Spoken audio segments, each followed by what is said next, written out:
Hello everyone, my name is TheMadScorpyon and welcome to Festival of the Lost in 2024. With this Tuesday, of course, Festival Lost has officially begun, which means we have 3 weeks of Spooky Tower as well as Haunted Lost sectors to go through, a new weapon that is a interesting new archetype, as well as other things. But just to get started with the reset, as always, like I said, I will cover the festival in a separate video more entirely. I'll also double check in the update and go over what is new and what is fixed. Some of the things like the Garden of Salvation memento dropping appropriately, and all the changes that happen to the essentially haunted sectors and the event to simplify it to make it easier to grind out than it has been in years prior.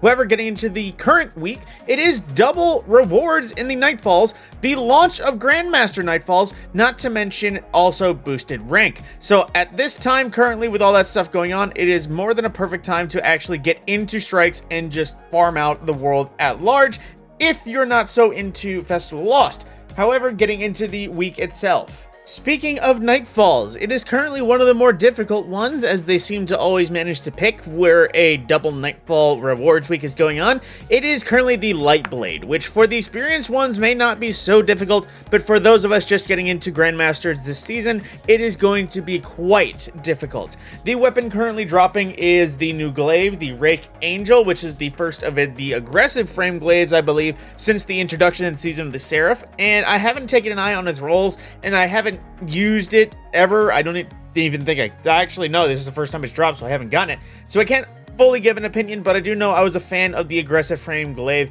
from Season of the Seraph, especially during the legendary campaign. A combination of things like Genesis on a melee weapon made it really quite good. However, like I said, it is double rewards, so it's really good for farming out materials if you just need materials or death weapons, or even just exotics. However, it's really a hard one to chew through, so I might wait in case a easier Nightfall comes around if you don't feel like stressing too hard. The Crucible has Labs Class Crash, or that's the wrong words, Class Clash. That is still a tongue twister. And as well, 6v6 is Mayhem and Control if you wish to go all out with your abilities and just have some fun. 3v3 is Countdown and the usual competitive and our usual sets of Rumble. But I do not believe we'll have trials this weekend. I forget if during these 3 weeks events there is even trials active. I know certainly during Iron Banner we have no trials. I just forget during events. So keep an eye out for that this weekend just in case. For our pinnacle farming dungeons and raids, in the raid sector, first we have the Crota's End, which is the first time in a while since we've actually had access to the challenge modes, as for some reason the base version just doesn't have challenges. So if you wish to farm out the essence for the, I forget the word, Necrochasm, Oversoul, getting that upgraded, or are still hunting the red borders or even the adept drops of the various weapons, you can go ahead and get that from Crota this week. And the other one is the Vault of Glass. So if you are still hunting that Mythoclast, it is currently infinitely farmable. Now, however, there isn't any red borders to hunt with the Vault of Glass. However, there is still a Master Mode and Adept version of weapons to hunt in the meantime. And if you're looking to hunt the armor, Salvation's Edge is rewarding intellect focused, Crota's End is rewarding strength, and Vault of Glass is rewarding recovery in case you wanted to dart over the armor farming.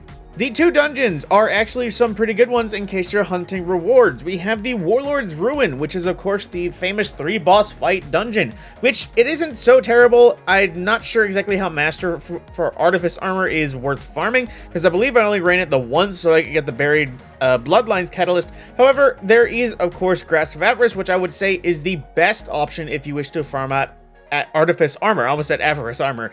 The dungeon, it isn't exactly up to code. It's still current, but it is easier than the rest of the Master Mode dungeons in terms of farming Artifice armor. Not to mention the boss fight can be farmed pretty quick in comparison to some of the others. So if you wish to farm out Artifice or gear, these are 2 dungeons that I would say are entirely worth it. However, like I said, with Buried Bloodlines, it is an exotic that drops on chance, but with Grasp of Avarice, the Gallahorn from the dungeon is a quest line, so you won't have to worry about farming an exotic from there. The weekly featured exotic mission is Seraph's Shield, where you earn the Revision 0 exotic anti-barrier pulse rifle. I would definitely say it's worth it just because it is one of the champion weapons that have anti-champion intrinsically. Not to mention it is a very solid pulse rifle and maybe intrinsically simple compared to some other exotics. It is basically gun and bigger gun, the pulse rifle. But otherwise, I would say it's definitely worth grabbing, especially in days where things like anti-barrier shotgun or anti-barrier sidearm are the only things available and you would prefer a little bit more range.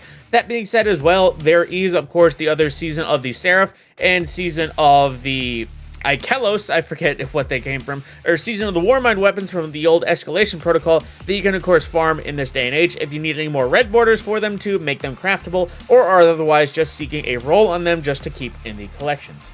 Now going into our raid challenges, because of the featured raids, Crota's End and Vault of Glass all are currently active at one time, so you don't have to worry about picking individual ones in case you wish to farm all of them. However, getting into the top to bottom otherwise, Salvation's Edge is very geometry, the Root of Nightmares is the All Hands challenge, which I believe was Nezarec, the King's Fall challenge is Grass is Always Greener, which is, I think, Totem's challenge, Vowed Disciple is Swift Destruction, which is First Encounter Abomination challenge, the Deepstone Crypt is Of All Trades, which is the third encounter pass all of the buffs challenge, and then Garden of Salvation is the Leftovers challenge, with Last Wish being the Summoning Ritual challenge. And like I mentioned before, all the raid armors are Intellect out of Salvation's Edge, Crota's End is Strength, and Vault of Glass is Recovery. And wrapping up with Dares of Eternity, we have Hive, Vex, and Vals to Auric for our Legend Expert Dares of Eternity. For our next set of weekly challenges, we've kind of gone into the in-between of Act 1 and Act 2 respectively, so we won't have any more seasonal story. However, we will have other things for collecting flakes, the rare reagents used to make tonics in Eidos Tonic Laboratory. If you've already done a bunch of this gathering, it should already be completed.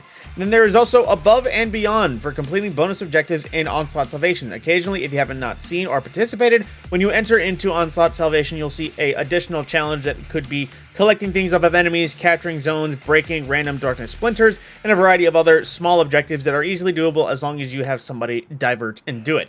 And there's also Performance Enhanced for defeating combatants in episode Revenant while a volatile tonic is active that can buff your season pass buffs. And there's also Expert Sector for completing a Lost Sector on Expert difficulty or higher. I am not sure if Lost or Haunted Lost Sectors count, even if they are on Expert, so I'd advise if you wish to do this for sure, just do an actual Expert difficulty Lost Sector. And lastly, there is Grandmaster for completing any Grandmaster strike at any time. This doesn't have to be this week, as of course, as the weeks goes on and an easier one comes around, you can of course take advantage of an easier Grandmaster and do it when it's not something like the Light Blade. Lastly, for the reset details, of course, Eververse did get an update, but I will cover the specifics of what has come this year, but I will also cover currently what is available for Bright Dust right now. On the front page, we have Skelly Gall, a limited time shader, which I do say limited time because it is specific to the event. It's basically a darker black, yellow-ish. It's quite solid look, not to mention it has some solid glows. Although, it's again, not too stand out compared to some of the other Festival of the Lost shaders. It is still a good one though, I do admit. There's also Shadow Strike, which I believe was a quite old one, because aside from the middle two colors, I don't see many of the other colors actually present, and it's not very shadowy. I do believe this is one of the ones from the first year where they didn't really match their icons regardless. And there is a Ghost Projection, the Hive Jack-O-Lantern, in case you wish to be a little bit more spooky nowadays. Next is the Gourd Summoner, which I believe was from 1 or 2 years ago, which I forget if this was a reference to the SNL David S. Pumpkin skit, or if this was just a fun little thing, but otherwise it's a nice Festival of the Lost emote regardless for summoning flaming pumpkins. But then that's pretty much it.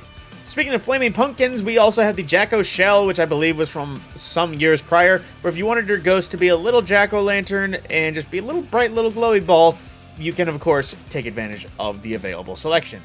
Into the main store with shaders and transmats. First is Dark Fluorescence, which I believe works a lot better on some things other than others. As you can see, my weapon is almost like Nerf gun with yellow, orange, and black. My armor is mostly just black, with the only orange being on my class item. I would definitely say this is one of those ones that is better on weapons than anything else other than armor, or my armor might just not shader well with this one specifically.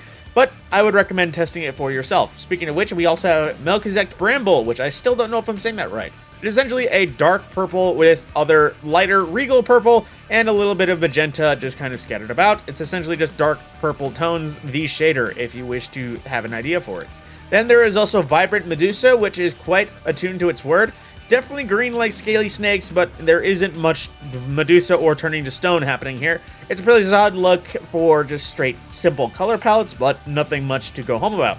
And lastly, there is the Clinging Cobweb, which if I do recall was from last year's shader set. This was essentially the spider set, in case you wanted a shader that matched the spider set but wanted to place it on different armor. So with that being said, moving into our transmats and flares, we have another limited edition transmat effect, the Arachnophile, in case you wanted to spawn in a cobweb of spiders.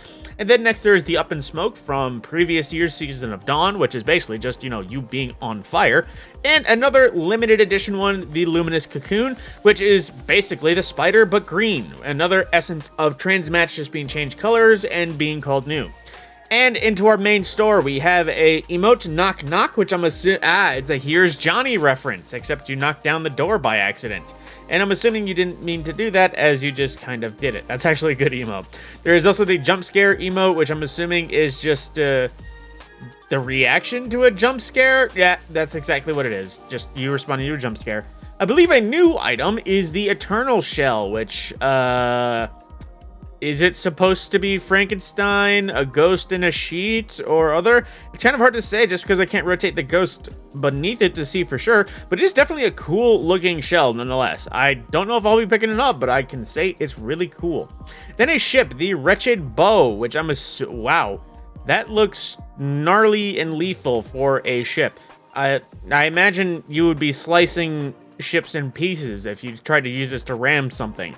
Very Halloween. But, it's very appropriate.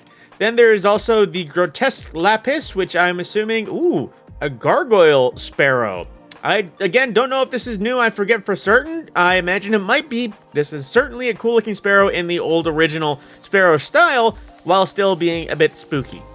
And next is the Worm Perilous, an ornament for Parasite. In case you wanted to make it, instead of shooting worms, shooting essentially dragon eggs. While it still shoots worms, it's, a little bit different in terms of its visuals, a bit cleaner. I definitely prefer this over the basic of Parasite. That being said, lastly is the Whimsical Projection, and that's a new one because it is a wizard hat. And with that, that is the end of the basic reset update. Of course, like I said, I will be going over Festival Lost in full detail in its own respective video, as well as some of the changes. I will list the changes in this video, but also double back to them in the respective video. So if this is where you wish to end it and not listen to some patch notes, I again appreciate all the time you've given me. But with that, let me switch over to the patch notes, and I will see you in the next video. So starting with the update, they did of course specify how they did change Festival Lost or some of the new things. The first is the new weapon, which is the Arc Burst heavy burst shotgun specifically, as well as weapons returning being the Macabre, the Jurassic Green, the Braytech Werewolf, and a Cosmic. Some, I think, actually no, they all stayed about the same elements as they were before. Then Spectral and Manifested Pages. This was some of the basic rotations of Festival Lost. Spectral Pages have been cut specifically to simplify the loot and give players more ways to restore the Forgotten Book during the event. Manifested Pages drop from the broad game while the Guardian is wearing a Festival Lost mask, or from Haunted Sectors. Extra pages can be earned from Haunted Sectors by defeating up to 10 of the Headless One special enemies in a single run. Now, how masks and their stats work. The introductory quest and expert Haunted Lost Sectors drop with spiky high stats and Masterwork level 7. Previously was 3 to make them more exciting during their limited duration. However, the base Haunted Lost Sector mask will not drop with high stats, previously was just base, and masks purchased from Ava are unchanged, a static high stat roll. The Mementos brought back an updated version of the Twilight Memento Triumph with a new hidden objective to earn the Memento. If you don't know, you had to do specific secret things to actually earn the Memento. Now, Festival Lost Memento storage limit has been increased from 1 to 3 to allow you to hold more. Now, focusing. Any focusing option that costs an Eerie Engram now has a chance to drop the Memento. Previously was only the basic engram focusing option. And as well, there is the new exotic class item focusing option added. And I hope you can earn the Memento while farming class items, because that would be a big oversight considering I feel like that's what a lot of people are going to be hunting for. Now, the Forgotten Book. They reduced the manifest page cost for all old volumes to 1 manifested page per chapter. This in case you're catching up on lore books from previous years and just wish to double check or do this year and then wrap up previous years. Now, there's also the expert difficulty. They removed matchmaking and added Haunted Lost Sectors to the Fireteam Finder in case you wish to find people more dedicated as opposed to randoms that are just there to do their best. Remove the quest to complete each of the Haunted Expert Lost Sectors. Sweeten the Horrific Haunts Events Challenge with an additional 500 candy as a reward. Now, for other fixes for Festival, they fixed an issue where the Warlock mask from the vendor dropped with random stats. Now, more broader updates in the episode. They fixed an issue where on-screen tutorials for fieldworks could not be closed. Fixed an issue where some instances of major fieldworks voiceover is playing out of order. Fixed an issue where Aravis's voiceover was louder than intended. And fixed an issue where the Helm landing zone spawned players in the Last City hub instead. For Onslaught Salvation, they fixed an issue where the class warfare and shot caller modifiers are not activate during Expert Onslaught.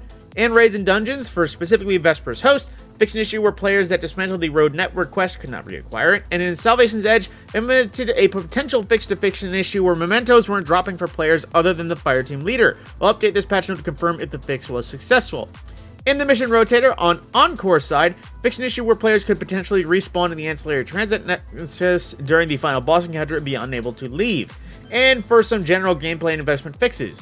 Fixed instances of the curated deadlock that dropped with incorrect perks. A Hammer Forge would be replaced with Rifle Barrel, High Cal will be replaced with Light Mag, Killing Wind will be replaced with Lone Wolf, and Desperate Measure will be replaced with Closing Time. In cases where perks were enhanced, the perk will be swapped to the enhanced perk. Fixed an issue where the Vantage Point Pulse Rifle could equip rocket launcher mods instead of pulse rifle mods. In some instances, if a rocket exclusive mod was equipped, the mod will be removed and players can add a pulse rifle mod of their choosing. They also fixed an issue where the same pulse rifle could receive Volt Shot instead of the new Jolting Feedback perk. Instances of Volt Shot being replaced with Jolting Feedback and enhanced versions of the instance perk. Now, for perks itself, fixed an issue where Desperate Measures was having its damage bonus reduced, and in terms of the artifact, fixed an issue where artifact powers not being granted by the Slayer Baron Apothecary's Satchel unless you had acquired the Hunter's Journal. And with that, that is all of the updates that happened with this week in Destiny, as well as the patch and Festival of the Lost. And with that, I will see you in Spooky Destiny.